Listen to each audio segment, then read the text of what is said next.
So, Rob, as you represent the oldest of these institutions, do you want to start by telling us a bit about what the CPS is, when it was founded, who by, and where it sort of sits in the Westminster ecosystem, left-right spectrum?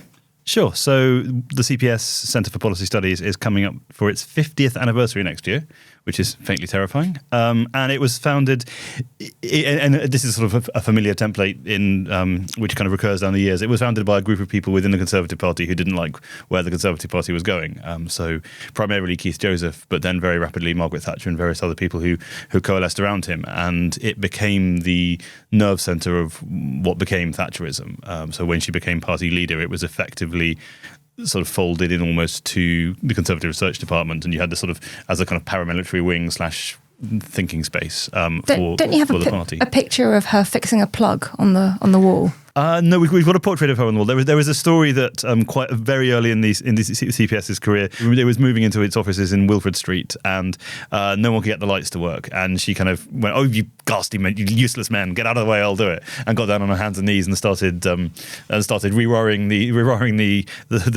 the electricity as she would indeed rewire the British state, which is the metaphor there. So yeah, so we've so fairly obviously we are inheritors of that tradition. We believe in a sort of a free market, small state, individual liberty, and carry on going without the sort of formal connection to the Conservative Party, but obviously having a sort of instinctive sympathy with its aims and sort of seeing it as the best vehicle for the things that we believe in. And Carys, the IPPR is almost as old, but from a very different perspective. Different perspective, but actually not dissimilar origins in some ways. So we're about 35. We were founded in the late 80s. And I guess by people on the progressive side who had seen that people on the right had founded these think tanks that then led to a rejuvenation of thinking and wanting to do the same for the progressive space as well. And so, yeah, the founder started a think tank very much based on a model of some of the other think tanks on the right, like CPS, like IEA. And it's gone on from there, really. And obviously we've evolved over time, but keep those progressive values at the heart. And I should say IPPR is the Institute of Public Policy Research. Yes, Institute for Public Policy Research. There's a tendency towards sort of quite bland seeming names. In fact, Keith Joseph deliberately sort of did this with Ted Heath so as not to alarm him. He said, I'm finding this thing. We want to study West Germany, we'll call it the Ludwig Erhard Foundation or the Centre for Policy Studies or something, rather than just the, you've got everything wrong, mate, Centre for... Although, Matt, you've got a name for yours that says a bit more about what it does. You're very much the new kid on the block when it comes to think tanks. Yes, and I suppose I'm unusual in that I'm both the director of Commonwealth, but also the founder. So it's a slightly different experience. In some ways, inspired by Keith Joseph in that sort of attempt to have a rupture with what they saw as kind of the sort of soggy Heathite failure of the sort of 70 to 73 government, albeit, probably on different political terms in terms of, I think in some ways, Rob and I would both agree about the importance of freedom, but just like differing views of like democratization, decommodification, decarbonisation is kind of our central themes towards that end. But yeah, so it was founded, I actually used to work at IPPR, and I sort of left IPPR to found it in 2019. So we're coming up for our 5th birthday, so entering school years. And the name is Commonwealth, which is a lovely play on Commonwealth, but also Commonwealth. Exactly. Yeah, it's certainly to begin with. There were a few early meetings where people were like, "Oh, you're from the Commonwealth," and I was like, I had to sort of explain. But no, the idea, as you said, it's sort of a play on the idea of sort of commons, commoning wealth. The idea that wealth is a sort of a collective creation, and therefore we should sort of think about how we collectively steward that in common. So before we get too far into what think tanks do or how they work, what is a think tank? How do you define a think tank? It's a sort of it's an organisation that produces research and does thinking, but I don't know, do any of you have a particular favoured definition for what you think these organisations really are at their heart? I actually don't think the word think tank's always that useful, because I think most people probably hear it and have no idea what you're talking about. We're an independent charity, which is where we begin. But in terms of, what we are, we're researchers, we're policy designers, we're advocates, we're also communicators. And so we do lots of work in the media and so on. And I think tank will typically range across all of those different functions, essentially to provide timely policy advice and ideas into the political debate. I mean, I think there's also different think tanks play quite different functions. And so you will have sort of your Institute for Governments, which are much more on sort of this is the business of government. There'll be organisations perhaps more like Commonwealth or CPS in its origin, which is much more about rupture and sort of trying to sort of reimagine how we live together. There's think tanks that are much more specialised in particular areas. There's the IFSs, the sort of Resolution Foundation. So it's, I think it's more about some ecology of forms and functions rather than the sort of one particular thing. But I think certainly what Carys speaks to of that role of rigorous research, the development out of policy, and then how you sort of build the coalitions to actually sort of take ideas from sketchings through to actual implementation. Yeah, it's always a term which has resisted definition because it's such a wide space. There are think tanks which are charities, there are think tanks which are companies, there are think tanks which are set up almost by sort of royal command. There are think tanks which are sort of spin-offs of universities and academic programs. Everyone who's doing policy who's not a university or the government or a political party is sort of somewhere in that space on various different axes. Which actually brings me on very nicely to my next question, which is, why is it important to have these independent organisations that do these things rather than that kind of research coming from universities, academia, or within the parties or the government itself? I can offer an anecdote from Germany, which might speak to this. So the German model, remember, think tanks? They do, but it's quite different. So I remember going back in 2014 or a while ago, and their model is kind of very German, sort of each party has a sort of attached think tank, and then the funding is based on sort of the sort of percentage of the vote in their sort of most recent federal election, and they sort of get a percentage of the pot allocated to think tanks. But as a result, those think tanks are very much like, they're just like internal civil servants. They're sort of very much sort of narrow, sort of not really speaking to the media, quite sort of insidery. Whereas I think they're also spectacularly wealthy. I mean, they literally have their own ski resorts and embassies and all sorts. I mean, but they don't have that sort of scrappy sense of like, actually we need to sort of try and create the weather, sort of actually shift debate. It's quite comfortable in a way. And I think in a way the UK model of actually there's flaws, but that sense of like, as a collective, we're all in some ways trying to articulate new ideas, create the weather, sort of shape the debate, and then back it up with evidence and build the coalitions behind that. Whereas I think sort of the German model of sort of having your own ski resort seems a bit less effective at sort of that fundamental role of generating and transmitting ideas into public debate.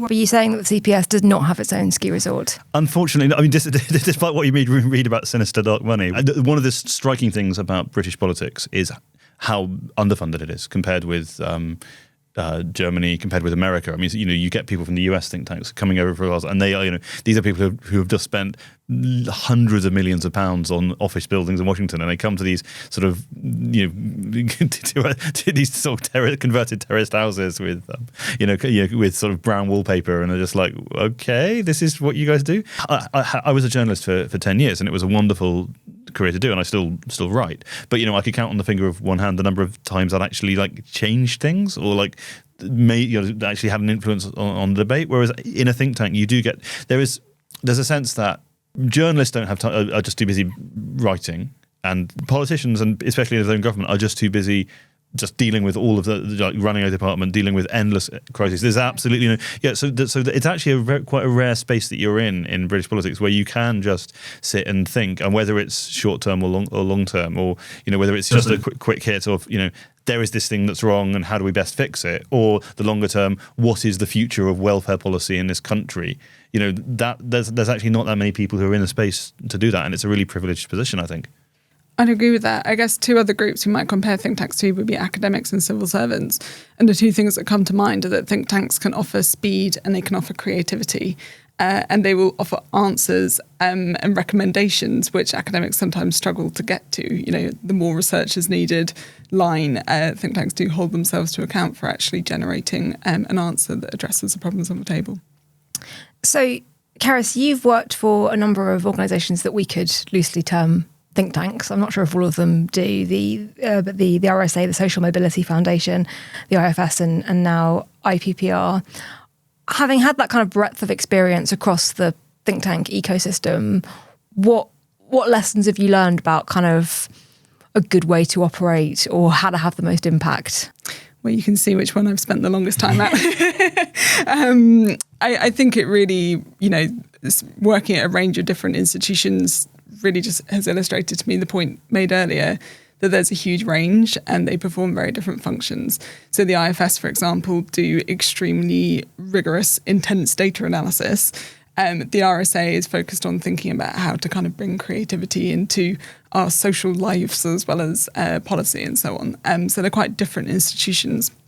Whereas IPPR, I think, is more in the kind of probably more similar to some of the other think tanks that we've talked about in terms of performing that role that is close to kind of politics and close to policy, while being backed up by that kind of rigorous research. But we range further than some of the analytical think tanks in terms of using qualitative research, covering quite a wide range of issues. When you start to sort of drill down into what you guys cover, in fact, all of you really, the sort of range of areas that you're interested in, it gets kind of quite wide-ranging quite quickly, which is quite exciting, maybe? It does. It's not without its challenges.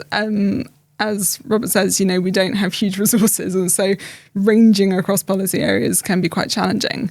But I also think that offers something really valuable because you can join the dots between different policy areas. So, for example, if we're doing work on the environment, which is a very large priority for us, we can marry that with our work on democracy and thinking about how we can make the transition to net zero a democratic process. So you can join and make those linkages between different topics. Matt, you're someone who clearly has a clear point of view about various things that you would like to change in this country or things that you'd like to see run differently, which I imagine is probably true. I think I'm unique. I think in fairness. But I'm guessing I'm asking you this because you went and founded your own, and that is a sort of slightly different thing to sort of go and found something. Why do that as opposed to run to be an MP or go work as a party researcher or a SPAD? Sort of what was it about the problems that you were wanting to solve that made you go, actually, like, I want to found a think tank to address some of these? In some ways, Commonwealth could have been founded within incubated within another think tank. And I think the reason I decided to sort of, set up on my own, it was literally like, me basically was only full-time employed to start. We've now got, 11 employees. Was that sense like having ownership, which is actually the focus of Commonwealth. We sort of range across a broad range of topics, but through the prism of sort of questions of ownership and governance and property relations. And it was that sense that actually, relative to a SPAD, where you're ultimately, sort of at the whim of your sort of political master, so to speak, where, sort of civil servant, similar, having ownership of a sort of think tank where you can really design everything out from the aesthetic to the sort of areas of focus, to the key policy levers, to designing the ski chalet. That was the first thing we did. The sketches are still on the wall, not yet built, but the sketches are there. And it was that sense of having ownership and then being able to sort of intervene at different levels. So you can intervene in the media in a way that if you're a SPAD, maybe you could do some briefings behind the scenes, but essentially you're sort of silenced in that sense. You can intervene in terms of writing for publications like the New Statesman. You can intervene through research, through convening, through advocacy, through sort of building out, trialling policy with sort of multiple scales of government, local authorities upwards. So I think there's a sense of that there's flexibility, there's control, there's more autonomy.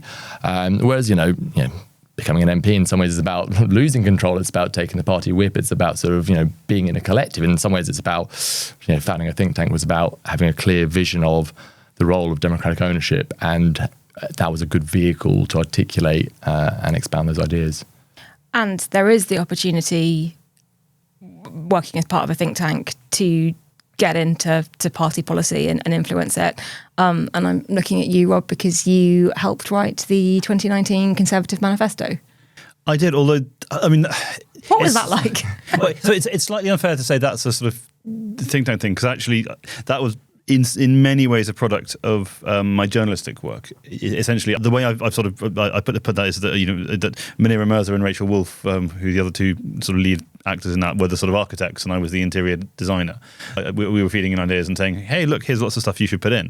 But what actually happened was that I got a call really quite late in the day during the election campaign itself, saying, "Can you come on board and just help?"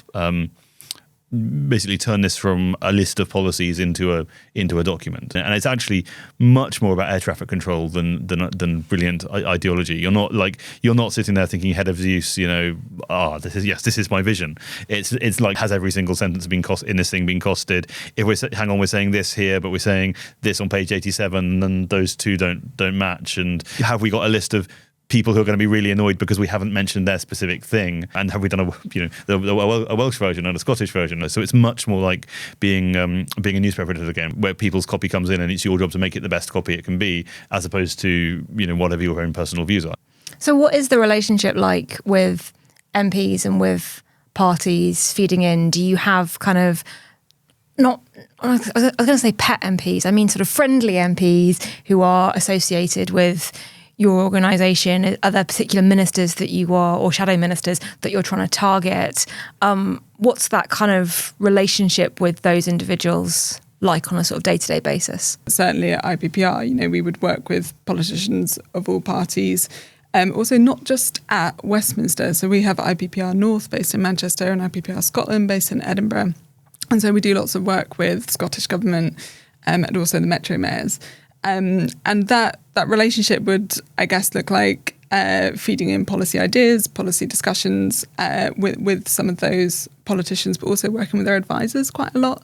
And that's one of the key routes for us to have that policy debate. Do they come to you and say, we really want to sort out, I don't know, the bus system in our town? Do you have any research on that? Or do you go to them and say, we've got a great economist that's been looking at traffic policy, you should listen to what they're saying? Or is it kind of a mixture of both? I'd say it's a bit of both. Obviously, you want to understand what they're really thinking about and the challenges that they're facing, but it's not a commissioning process. We're independent and would set the agenda for our research. I think it's partly about sort of developing of trust and then backing that up with delivering the goods, whether it's research, insightful ideas, thoughts. And so it's kind of that sort of layering up of trust and, sort of connectedness. But we've worked with the government, for example, on sort of universal ownership and the rise of consolidated sort of asset management ownership in the city and some of the sort of auditing reforms that the government was previously doing. And that was rooted in sort of some of the analysis we've done around the rise of sort of asset manager capitalism, the rise of these very big asset manager titans and what the implications are for corporate governance. And that was ultimately rooted in sort of, I guess, the rigor of the research and the analysis. And so you do need that sort of bedrock. It can't just be about I've built trust by going to the pub with you. So, and there's obviously that sort of soft side to relationship building, but I think there's that bedrock of you need to stand firmly on analysis, policy development, ideas, and then sort of, build out from there. Rishi Sunak wrote a paper for you, didn't he? He did. He wrote two papers. He wrote two papers. No one ever talks about the second one, but the first one he wrote was on free ports, and that was. There was another one that was on some kind of retail bonds. Retail Very bonds. Good. That is real kind of. Yeah. He pitched it to, or you pitched it to City AM when I was there, and we took it, and it was the most boring thing I have ever read ever. Shame on you, Rachel. Shame on you, because retail bonds. If we were able to revive, retail bonds for SMEs up and down this country, the capital markets would be in a much. It was so hard to headline.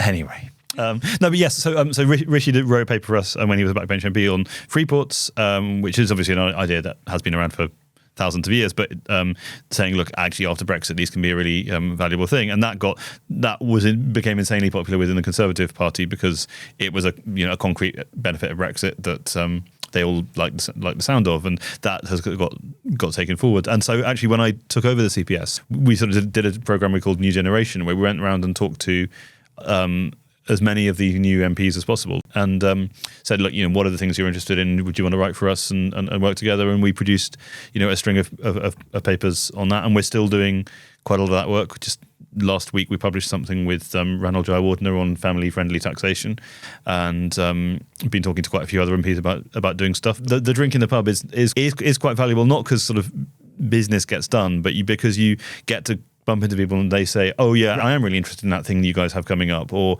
have you thought about looking at this because it's doing my head in that there is this policy area. So there is lots of politicians are really interested in policy and have ideas on it, but they're also quite interested in what you have to say. One question, even when it's about retail bonds.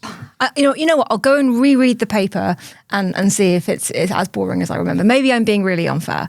I mean, it was written by the guy who's currently Prime Minister, so maybe there'll be something in there that I missed. One thing that people who sort of know a bit about think tanks, but not a huge amount, one criticism that they get a lot, particularly ones on the right, is funding and this idea that there are these kind of shadowy, unnamed forces that are influencing UK policy and trying to sell off our NHS and various, or making us all start smoking or whatever.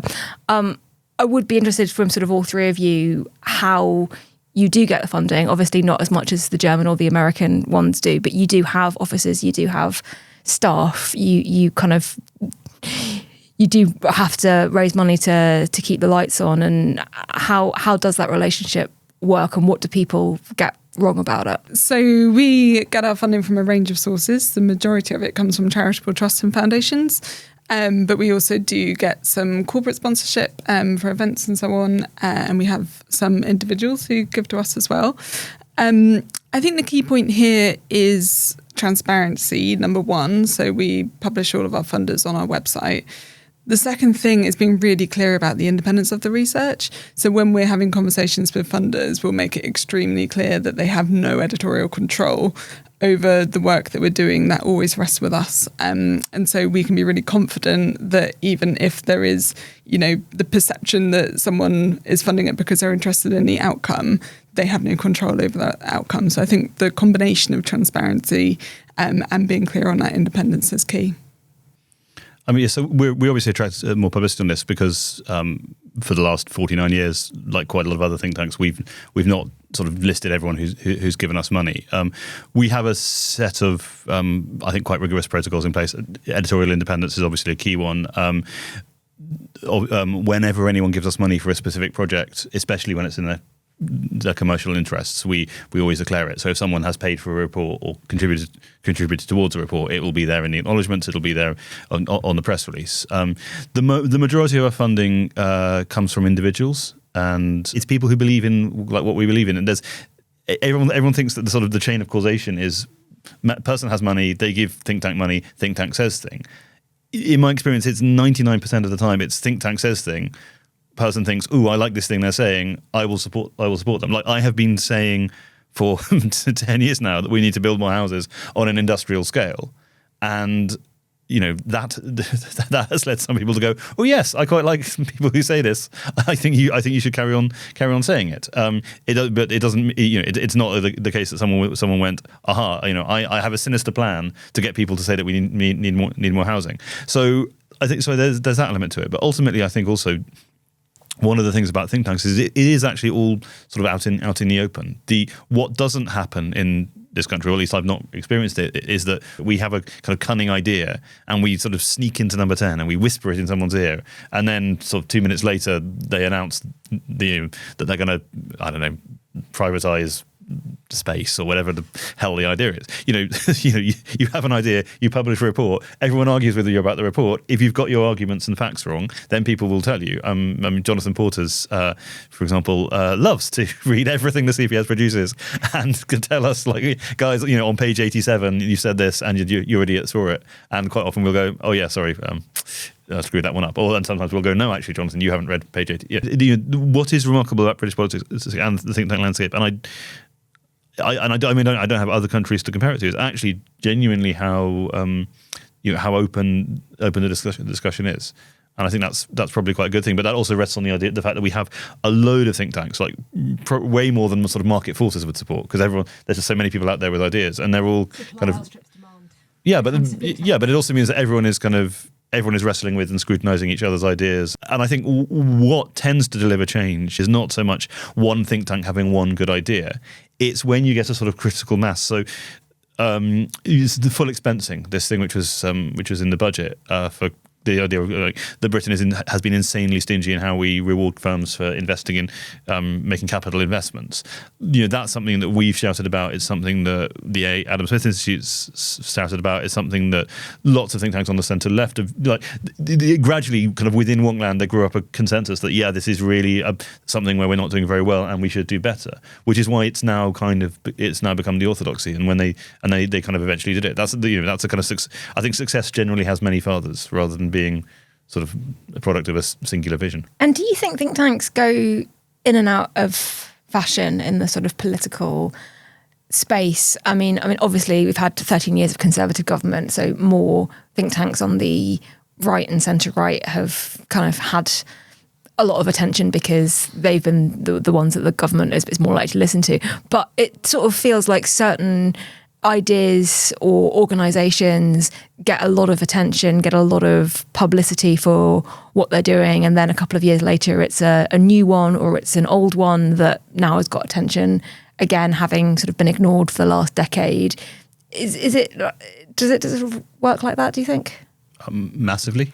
In Westminster, like, proximity to power is currency, and if you are the think tank which is close to the people in power, then you have currency. So, you know, the CPS and the IEA, Institute of Economic Affairs, back in Thatcher's day, but then also, you know, Demos, you know, the IPPR, Demos, Foreign Policy Centre, reform in that kind of centrist era when we were all, you know, very interested in how public policy worked and everyone basically agreed with each other. Policy exchange under Cameron, like there is, you know, and then under this kind of mushrooming of organisations under Corbyn and McDonnell, because the traditional centre-left think tanks were a bit uneasy about some of the stuff they represented. So suddenly you had Owen Jones and co setting up a think tank called Class, which was funded by the trade unions. It is an extremely sort of seasonal area. And how do you deal with that? I think it's just part of the natural rhythm of politics in some way. I don't think there's something to deal with. I just think it sort of just naturally flows from the rhythm, the nature of power, the sort of cyclicality of politics. And I suppose that, I mean, if there is a change of government, I suppose that the rhythm might be like, well, then the attention might shift towards an IPPR if Labour in government, for example, echoing, you know, what Robert said about sort of past eras. But then I guess at some point the attention will shift to say, like, oh, well, maybe CPS are doing the rethinking of what is a new, you know, what is the sort of conservatism for the 2020s, or it might be onward, or so there's always that sort of rhythm. I think that is just kind of natural. They might expand or get smaller over time as well, and their roles will change. And I think that's entirely right, depending on kind of where the politics is and where the ideas might be. That think tanks might evolve their role under different types of political leadership and so on. And I think it's that, you know, there is a need to reinvent and rethink and stay fresh rather than stay in perhaps what the kind of the theory of change was 20 years ago. And in terms of impact, can you give any examples of policies that your organisations have worked on that have been adopted by past governments, parties in the past, and sort of, other than that, how do you measure success? How do you measure impact? What does success look like? Yeah, I mean, there's lots of historic examples over 35 years where, you know, going back to the 90s, IPPR did something called the Commission on Social Justice, which was very influential in shaping the new Labour government, for example. More recently, a couple of specific examples of things we were really pleased to see. One was Labour's pledge on green investment, which is something that came out of our Environmental Justice Commission, together with others acting in the space. Another would be the Conservative commitment for childcare, which we did a lot of work with Sam Friedman, which led to that announcement, which we're really pleased with. But I think almost the difficulty in picking an individual policy, or indeed in measuring impact at all, is the point we were talking about earlier, which is that it's very rare that you have one think tank acting alone, securing a policy win. What's far more likely is that there's a groundswell of opinion across a lot of different actors, not just think tanks, also campaigners, politicians, and so on, who work to achieve that change. There's always something slightly uncomfortable about kind of claiming a success when really it's typically a group effort. I mean, even the fact that when you move employer, you can move your pension with you, like, no one had actually said we should have that until someone at the CPS did. Synthetic phonics, the reading revolution. That was in very large part due to a guy who just kept on writing reports going, look, it's really good, guys. It's really working. And eventually enough people kind of came on board. More recently, the plan for long-term fixed rate mortgages, which is a brilliant idea, which would have been brilliant if we'd done it when interest rates were zero. But unfortunately, it took the Bank of England a little too long to see the merits. So lots and lots of stuff. But I think there's a difference as well between individual victories and between sort of winning battles and winning the war. So you could say, look, you know, here's a list of 50 CPS policies which have been implemented in the last 20, 30 years, job done. Or you can say, well, actually, look, the state is larger than ever, taxes are higher than ever. On what metric can you say you guys have succeeded? So, you're always fighting the war. There's a kind of wider thing of trying to shape the narrative, shape the debate, and try to make sort of more fundamental arguments as well as just get individual policy victories. Matt, do you have the Labour Party coming to you for ideas? Well, and I think there's two things. I think firstly, it's kind of, as both Carys and Robert have said, it's about this sort of atmospherics as well. It's about sort of the wider sort of terrain, and it's about like a war of movement versus a war of position, to use a sort of Gramsci phrase of like, what are the sort of like quick wins, the nimbleness, but then what is the sort of like deep structural sort of structures of feeling that shape society, that shape politics, that shape culture, and can you sort of intervene in that? And I think Commonwealth, in some ways more than most, is about this sort of horizon of ambition that kind of explicitly seeks to look beyond kind of the day-to-day, while also then anchoring on the inside. Part of that, I suppose, one way to sort of make that more concrete is that we do a lot of work on the idea of an energy democracy, the idea of decommodified energy, decarbonised, it organises a public good, which is a sort of quite long-term horizon.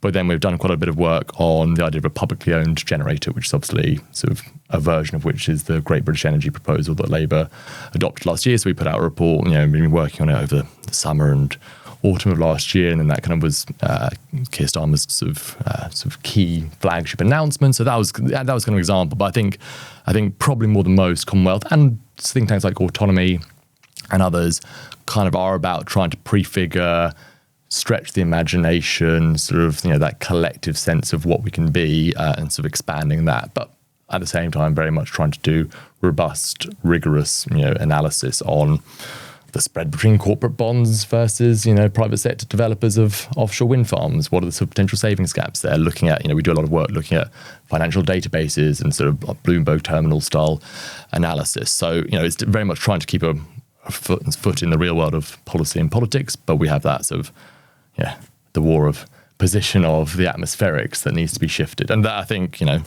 CPS and sort of in its early days in the 70s, and it was as much sort of cultural transformation as it was just sort of, here's a set of policy ideas that were adopted. And I think that's important to cleave to.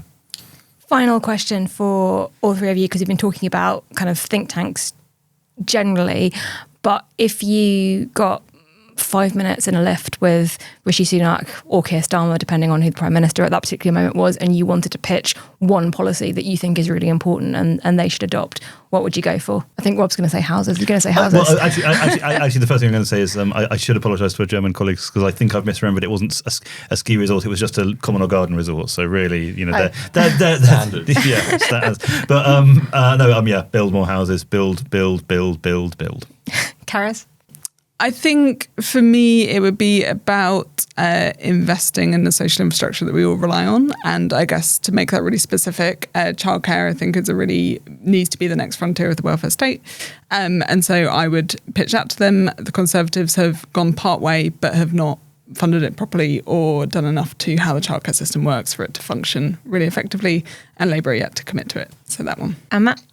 I think something like a living income proposal, which has got a sort of very broad-based coalition from Bright Blue to JRF to some of the work IPPR Scotland and the New Economics Foundation have done, which is the idea of like the welfare state should guarantee no one drops below a minimum standard of sort of income, whether they're in or out of work, as a way to sort of make real this clunky phrase of securenomics. What could embody that more than making sure that no one felt the insecurity of not having enough money at the end of the month to keep the lights on, to pay the rent, to sort of put food on the table.